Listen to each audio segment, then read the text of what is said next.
Hey guys, welcome back to Tik Tok, and this is going to be a short discussion video about why Castlevania is one of the best, if not the best, video game adaptation to television I personally have ever watched. I will be especially focusing obviously on season 4 and giving my final judgment on that season. But before we get into this discussion video, as always, don't forget to leave a like on this video if you enjoy it, and please do consider subscribing, as those are the two main ways you can help support my channel right here at Tik. Cheers, and let's get right into that discussion and review. Alright, so Castlevania is an anime style and streaming television series available on Netflix.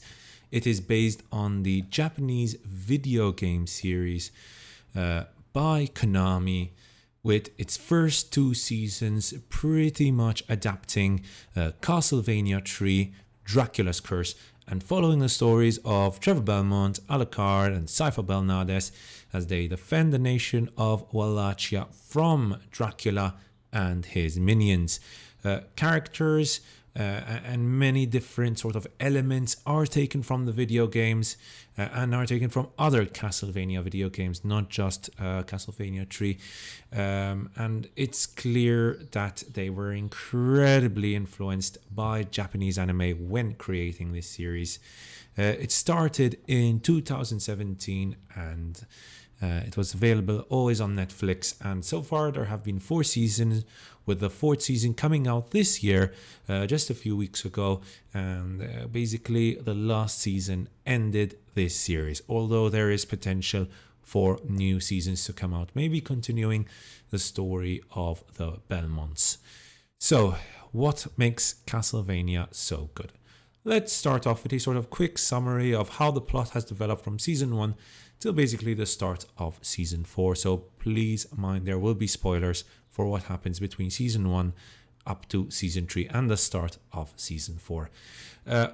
With Dracula's wife being burnt at the stake after falsely being accused of witchcraft, vampire Count Vlad Tepes, more popularly known as Dracula, decides that he will make the people of Wallachia pay with their lives and starts to summon an army of night creatures to take over the country of Wallachia.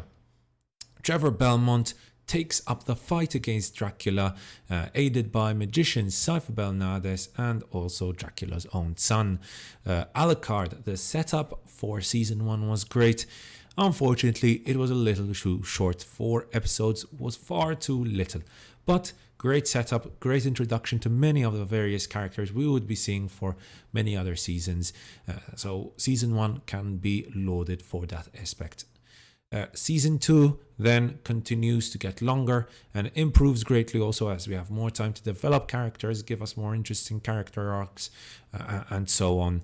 Season 2 ends with the death of Dracula, where we get to see sort of Carmilla rise now as our new antagonist of the story. We also saw Hector and Isaac develop and change as characters, and we would see some very interesting development from both, especially by Isaac throughout all the other seasons. We see them change. We see Hector betraying Dracula, whilst Isaac remains loyal towards him till the bitter end, basically. Isaac's character arc is very, very interesting, and I will be focusing on that very, very soon. Then in season 3, which was probably, in my opinion, the weakest season together with season 1, but season 1 is only weak because of its length, mind you. We see Cypher and Trevor reach the city of Lindenfold, where they meet this sort of mysterious man by the name of Saint Germain. Carmilla returns, joined by her sisters, who seek to take over the land. Around them there's this sort of power vacuum left by the death of Dracula, and Carmilla is ambitious and wants to take over Wallachia for herself and her sisters, basically. We also get to see Hector, who's sort of captured by Carmilla and falls under the spell of Carmilla's sister Lenore. We get to see Alucard, who was in despair and isolated from everyone. He sort of basically did what he was meant to do, right, which was that of killing his father. But now he's sort of stuck in this conundrum of isolation and this question mark of what am I going to do with my life. The setup basically here was great. Season 3 was not my favorite, but the ending was also quite satisfying there. This leads us off to season 4, where we see the character of Isaac roaming the world with his night creature baddies, slaughtering anyone who gets in the way, and wanting revenge against Carmilla. And we can see also that Sypha and Trevor will be taking on sort of vampires and humans who are attempting to return Dracula back to life, as well as seeing Alucard sort of recover some of his humanity and start to become familiar with the humans who live nearby, and we get to see a relationship develop with one of the leaders of these humans. That's an overall summary and sort of the setup for season 4. Now let's talk about positives first. The first thing I will focus on here are the spectacular visuals. Castlevania has always had great visuals, but season 3 and 4 much improved those visuals and added much variety to them as well. It is beautiful to watch it. The action especially is spectacularly animated. The extremely visceral scenes are really satisfying to watch. Something I enjoy about the combat is not just the incredible visuals, but also how it sort of really intelligently designed it is. Characters do not just simply mindlessly swing their swords or swing their weapons at each other. Characters like Alucard, Sypha, and Trevor sort of outthink their enemies in very intelligent, very clever ways, and this all adds to the complexity of the action going on the screen. All of this leads up to Castlevania's best ever episode, which is season 4, episode 9, where we get to see Alucard, Sypha, and Trevor all join up together to take on a quite more than worthy final boss. The battle sequences with Carmilla and her sister are also excellent, especially episode 6 was another very strong episode, which showcases some of the best animated action, if not the best animated action I personally have ever watched. And Carmilla is neck deep in all of the blood and guts. Another amazing aspect of Castlevania, which we especially see in season 4, are the character arcs from both major and minor characters. Each one develops and changes in quite satisfying ways. Probably the only one disappointing character we get to see in season 4, especially with regard to the ending, was the one we got for Lenore.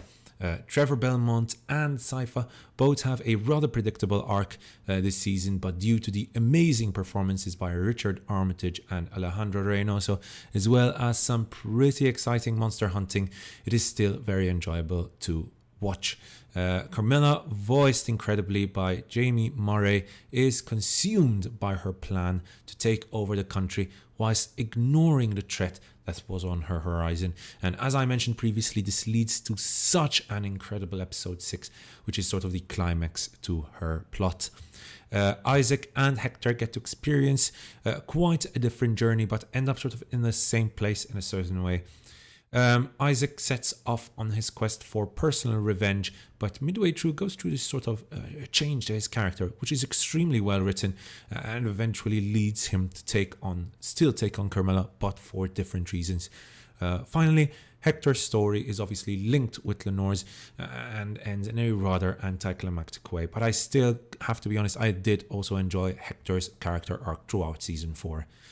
In season 4, we also get to meet some new characters like Ratko, Dragan, Zamfir, and Greta, with Greta turning into one of the more fascinating characters of this series, especially considering the time she spends with Alucard. Alucard himself, who had this sort of potential bad guy element in season 3, but that's completely forgotten in season 4.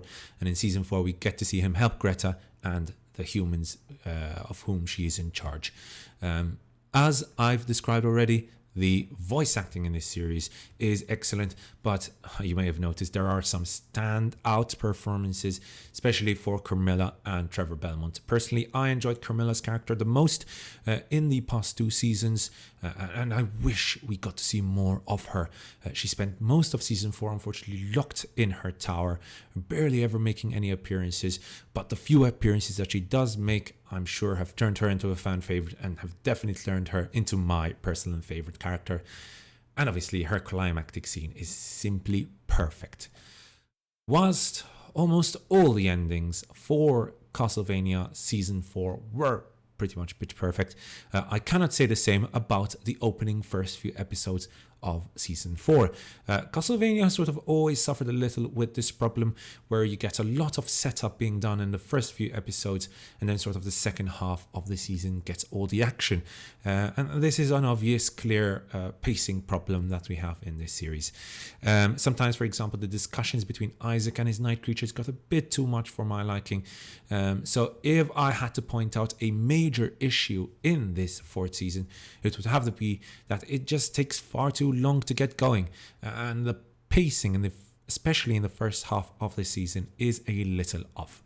However, in conclusion, Castlevania, the Netflix adaptation, especially Season 4, is a dream for anyone who either grew up playing the games or anyone who just enjoys sort of dark fantasy series, especially focused on vampires, but not just. It has a vast, diverse and extremely fascinating set of characters, has some very, very interesting writing, fantastic dialogue, which truly improves in the later seasons, and finally a cast of voice actors who bring their characters to life in a very successful way. I might add also something that I have not mentioned in this review, that the soundtrack and the sound design, the sound effects in this series are also of top-notch quality. With all these things in mind, I think that it's safe to say that Castlevania Season 4 more than deserves a 4.5 out of 5, and pretty much the highest of my recommendations. Thanks so much for watching, guys. I hope you enjoyed that review, and if you did, don't forget to leave a like on this video, and please do subscribe for more video game and movie reviews. Cheers, and I'll see you guys next time right here on Ad Lib Talk.